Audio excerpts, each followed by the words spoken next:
The job of a film critic is to tell you what a film is doing and whether it is doing it well.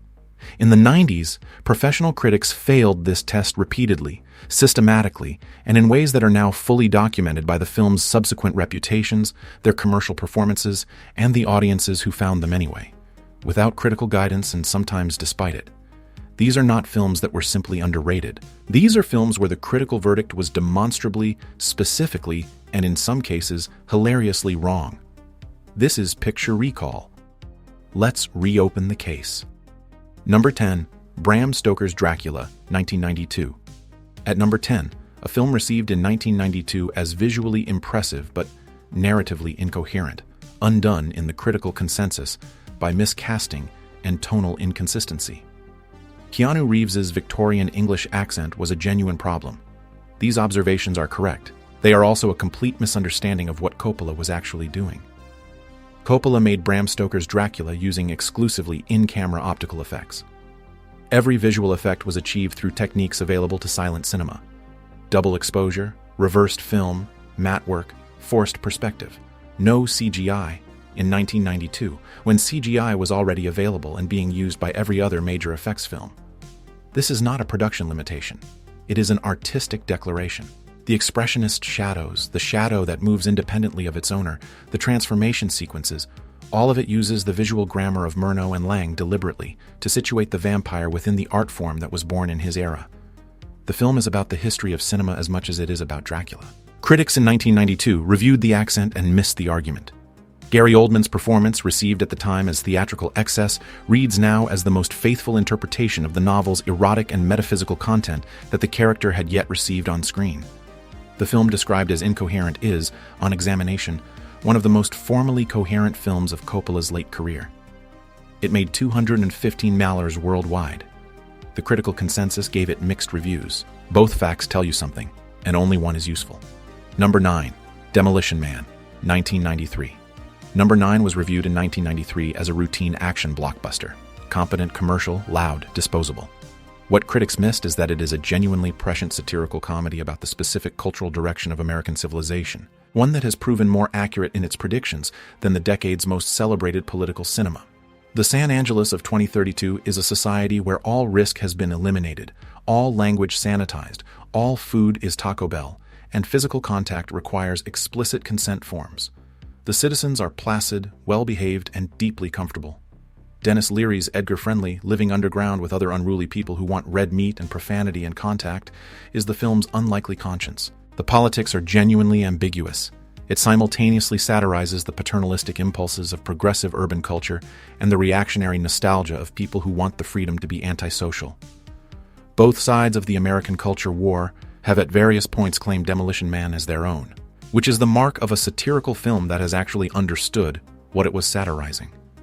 The Taco Bell joke has been vindicated not by Taco Bell's specific dominance, but by the general prediction. A small number of massive corporations now control the majority of American quick-service food.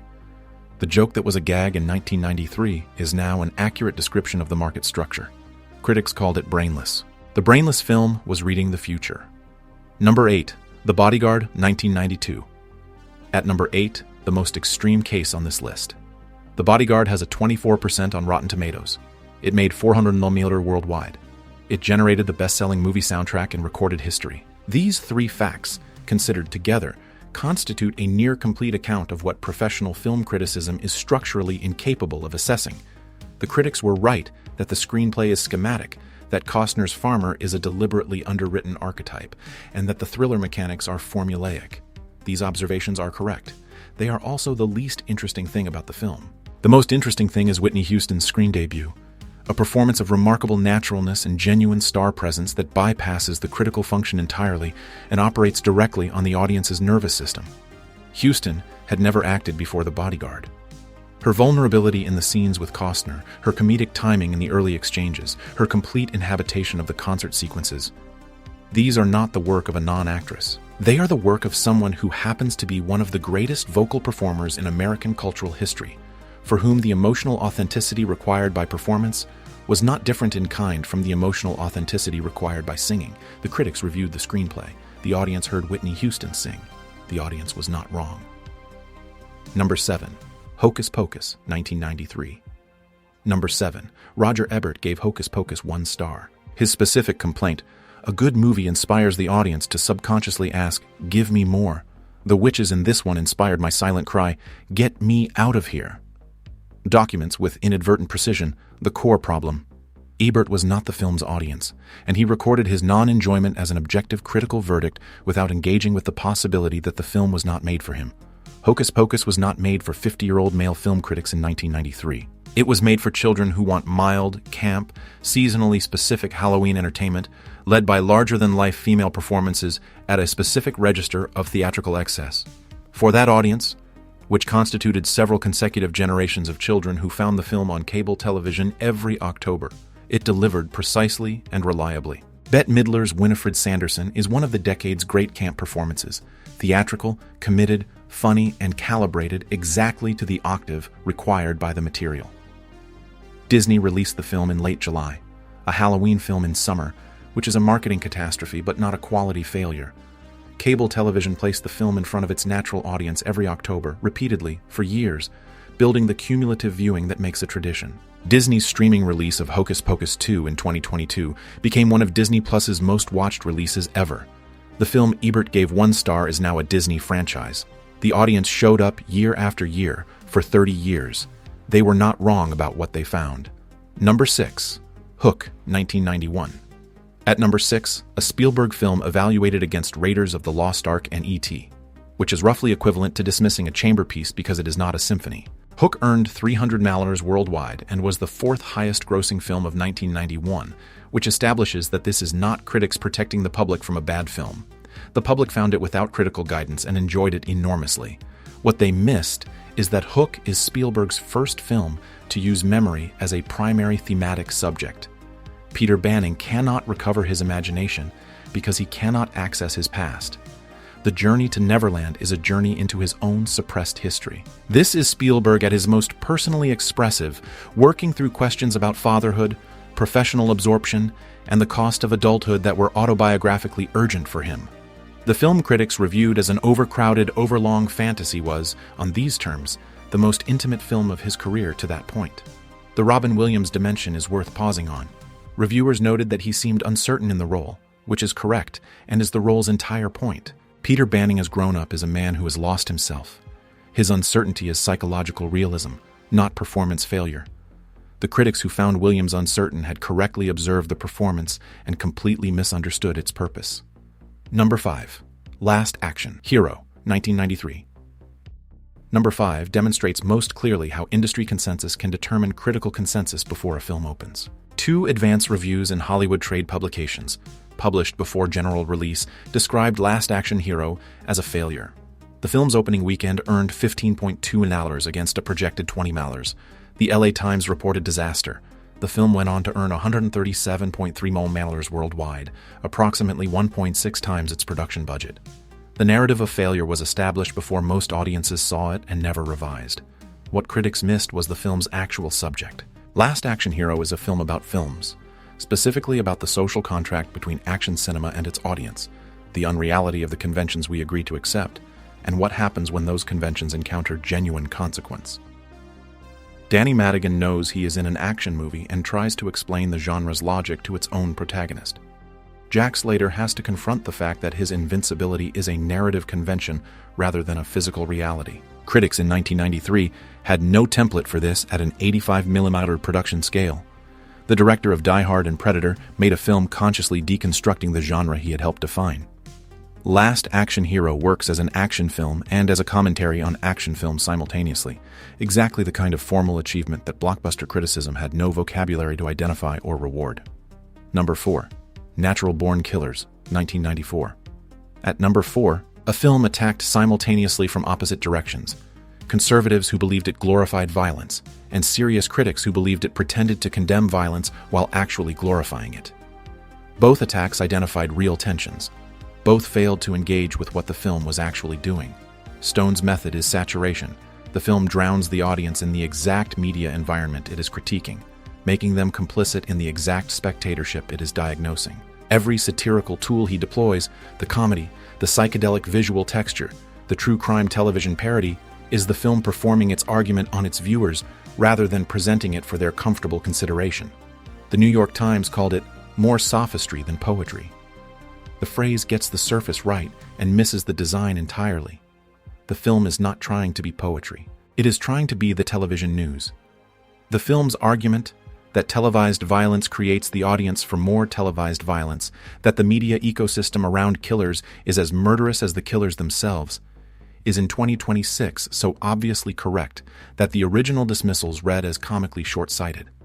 Stone was describing a mechanism we can now observe in real time. The critics who called it shallow were reviewing a film that was reading their professional ecosystem and finding it complicit. Number 3, Eyes Wide Shut, 1999. Number 3. Stanley Kubrick made 13 films across 4 decades. Every single one was misunderstood on initial release. 2001 was called cold and boring. A Clockwork Orange was called gratuitously violent. The Shining was considered a failed horror film. Barry Lyndon was called tedious. This is not coincidence. It is the inevitable result of critics encountering, repeatedly and without apparent learning, work that operates outside the available critical frameworks. Eyes Wide Shut is the final and most complete expression of this pattern. The critical consensus in 1999 was that the film was disappointingly unsexual for a film about erotic obsession, too slow for a thriller, and somehow hollow given its extraordinary production timeline. 400 days of filming, the longest continuous shoot in history at the time. As one subsequent essay concluded, not a single critic, not even those few who claimed to like Eyes Wide Shut, made any attempt to understand the film on its own artistic terms.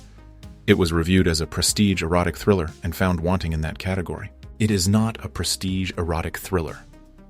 Eyes Wide Shut is a film about the specific terror of a privileged man discovering the possibility of female desire not organized around him, and the fantasy architecture he erects to avoid fully understanding what his wife told him. The orgy sequence is not supposed to be sexy.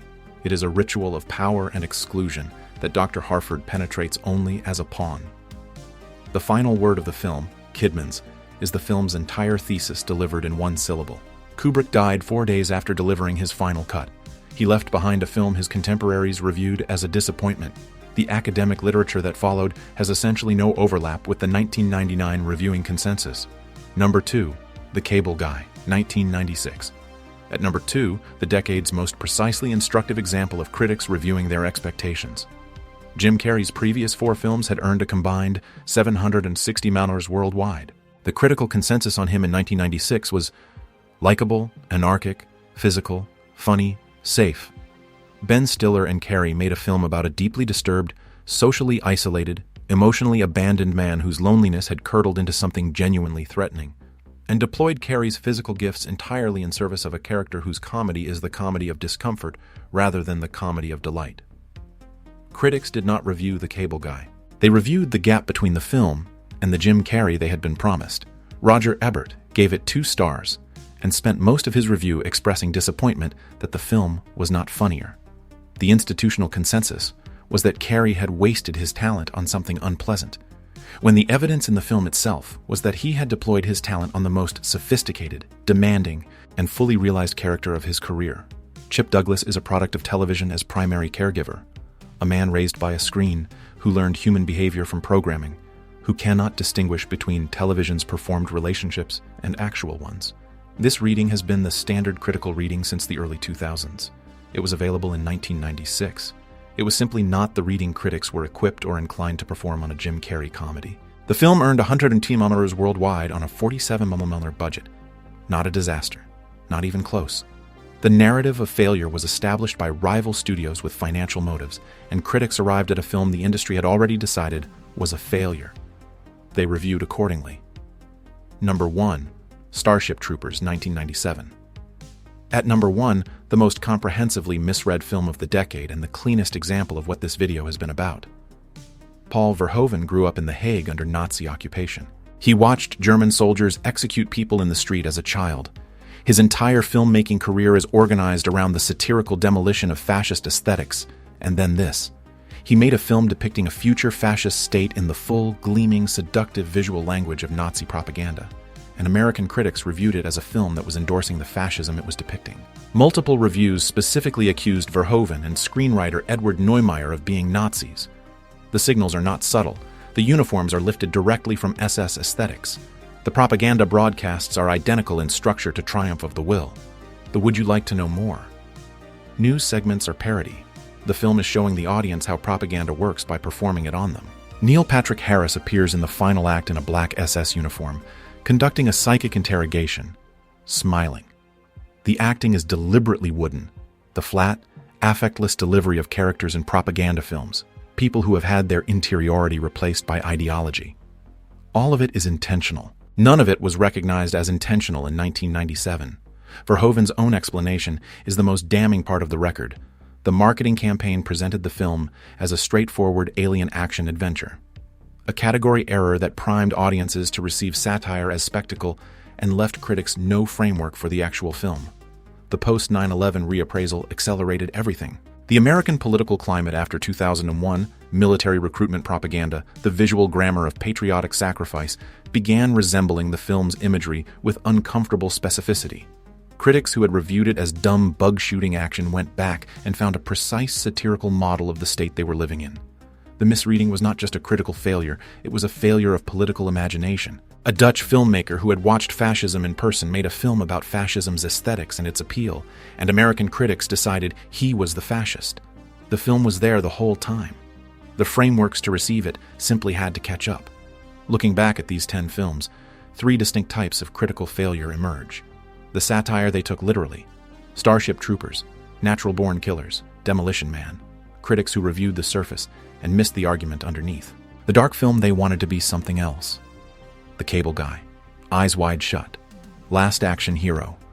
Critics who reviewed their expectations and found the film lacking. And the populist films they considered beneath them. Hook, Hocus Pocus, The Bodyguard, Bram Stoker's Dracula. Critics applying the wrong evaluative standard to films operating in a different, equally valid register. All 3 types share the same underlying mechanism. Professional critics in the 90s were applying fixed genre expectations and cultural hierarchies to films that did not fit them, and recording the mismatch as the film's fault. The films were not trying to meet those expectations. In almost every case, the most interesting thing about them is precisely that they were doing something different. The critical failure was not the critics' intelligence. It was their frameworks. The films have outlasted the frameworks. That is the only verdict that matters.